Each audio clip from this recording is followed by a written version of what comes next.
Hello, this is Mr. Chance, and I'm going to talk to you for a little bit about Claude McKay. Claude McKay. But first, let me share my screen with you.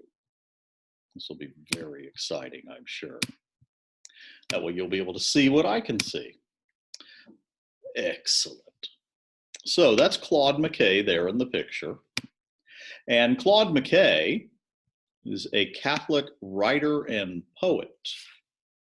Let's learn a little bit more about this very talented man. Very talented.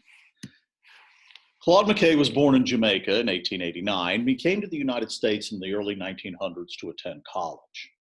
While he was here in the United States studying college, he became exposed to the writings of African American authors, social commentators, political writers, poets, and such. And he was inspired to pursue his own career as a poet and a writer. In the 1920s, he had moved to New York and he became associated with the Harlem Renaissance literary and arts movement that was focused in that city at the time.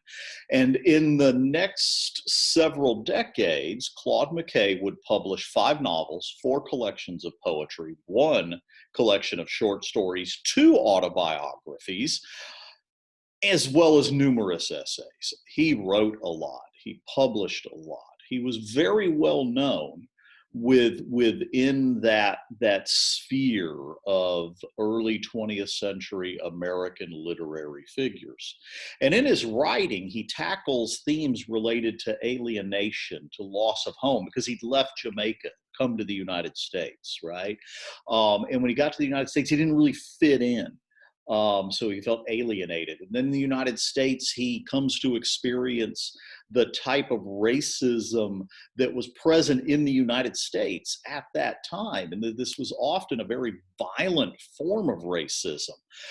And in the middle of all of this, he was trying to find his place in the world. He was trying to find meaning in his life. And he explored this through his writing. Claude McKay died fairly young in Chicago, Illinois in 1948. He was only 58 years old. That's only about 4 years older than me, so not old at all. Not old at all.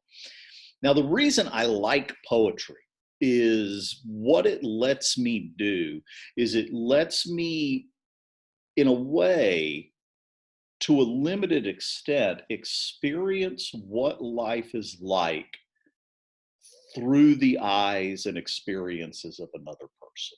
No matter how hard I try, no matter what I do, I will never understand what it was like to be a Black Jamaican living in the United States in the 1920s and 1930s. There's no way I can do that. It's impossible. But what I can do is I can read Claude McKay's poetry, for example, and I can start to understand the hopes and the dreams and the problems that immigrants and people of color have experienced. And in the process, I come to understand that those problems often are different, very different in some cases than my problems, and yet at the same time, they're kind of the same. And this helps me understand my brothers and sisters in Christ better. For example, let's look at some of one of Claude McKay's poems. This is Alfonso dressing to wait at table. It was published in 1920, if I remember right. I know it says so right there on the screen, but the little window that has my recorded face on it is blocking the date. I think it was 1920. This is the first quatrain. Alfonso is a handsome, bronze-hued lad of subtly changing and surprising parts. His moods are storms that frighten and make glad. His eyes were made to capture women's hearts. Now I read this and I can hear the poetry, I can hear the music in the words, and I can also kind of understand what this is like. I'm not bronze hued, right? It's not no bronze here, but I'm a good looking guy. right? I could capture women's hearts. Matter of fact, I captured a woman's heart. I've been married for close to 30 years. So I can kind of understand this part. And then the poem continues.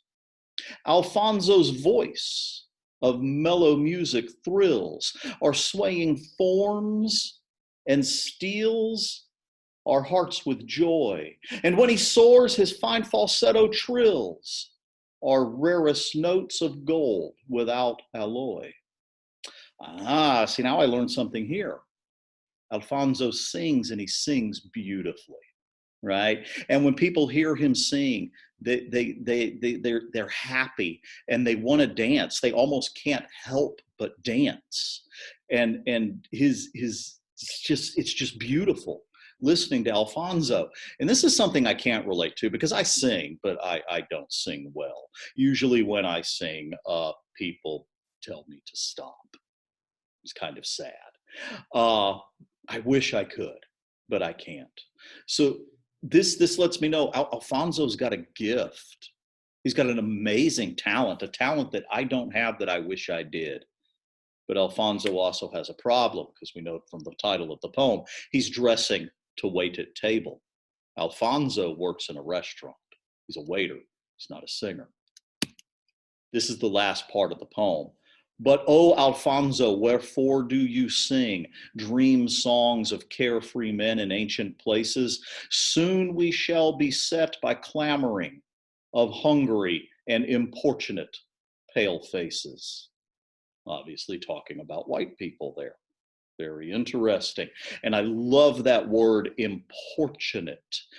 If something is fortunate, that means it's good. It's good luck. It makes us happy. Importunate is the opposite. If something is importunate, it makes unfair demands on us. It kind of puts us down. It doesn't respect us for who we are. And this is what the people coming to the restaurant do to Alfonso. They see his bronze hue. They see he's wearing his waiter's clothes, and they don't care that he's got a beautiful talent. All they care about is, where's my dinner? What's taking so long? And in the process, Alfonso is not treated like a talented young man made in the image and likeness of God. He's treated like a thing, some sort of serving machine almost. And that's not fair. That's not fair. As I said earlier, I have no real experience of being discriminated against or being mistreated because of the color of my skin. I do have some experience with being mistreated or discriminated against because of what my job was. At one point in time, I was a soldier in the Army. Wasn't always a popular thing to be, depending on where I was at in the United States. I also have experience of people just not treating me fairly. I mean, everybody has that experience, right? And through this poem, I become more aware of how wrong it is to treat people disrespectfully just because of the way they look or because of what they do for a living. It's not right. If I do those things, I'm wrong and I should be ashamed of myself. And poets like Claude McKay help me understand that. And if you read enough good poetry, it'll help you understand these things better too. Thank you for your attention. That's all I have for this video.